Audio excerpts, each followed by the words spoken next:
Hili ni eneo muhimu na bado linahitaji uwekezaji wa hali ya juu. Kwa hiyo tungependa kutoa wito kwa Watanzania na hata wasiokuwa Watanzania ndani na nje ya nchi wenye nia ya kuwekeza katika nishati hii, wanakaribishwa.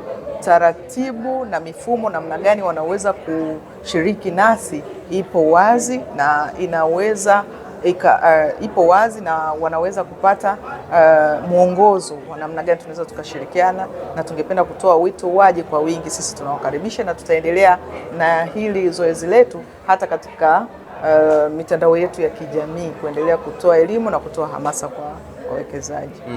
Nishati jadidifu ina faida nyingi, lakini kubwa hasa hii ni nishati ambayo ni rafiki kwa mazingira, na pia tunaposema lile neno jadidifu, manake hii ni nishati ambayo tunasema ipo kadri unapoendelea kuitumia na yenyewe inaendelea kuwepo. Kwa hiyo ina manufaa kwa maana kwamba ya uwepo wake kwa muda mrefu na ikaendelea kutumika. Tunaendelea kuwakaribisha, na katika maonyesho ya 8 sisi kama TGDC tutashiriki na tutaenda kumuonyesha Mtanzania na wadau mbalimbali namna gani hii nishati ya joto ardhi inaweza ikasaidia katika kilimo na shughuli zote zinazoambatana na mazao ya kilimo. Kwa hiyo ningependa niwakaribishe Watanzania, karibuni sana kwenye sherehe za 8 na msisite kututembelea TGDC.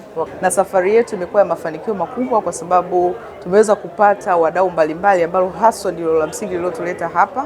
Tumeweza kukutana na Watanzania wa kada mbalimbali, wanafunzi, wawekezaji, watu wa huduma mbalimbali ambao wana nia ya kufahamu nini hasa joto ardhi na joto ardhi inawezaje kunufaisha nchi yetu. Kwa hiyo tumekuwa na safari ya mafanikio tukikutana na makundi hayo mbalimbali na kuweza kutoa elimu na namna gani tunaweza tukashirikiana na hawa. Tunaweza kusema mwitiko ulikuwa ni mkubwa sana.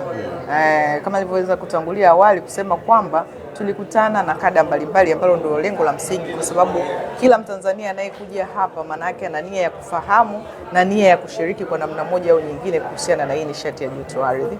Na sisi tungependa kuwashukuru Watanzania wote ambao waliweza kushirikiana nasi katika maonyesho haya.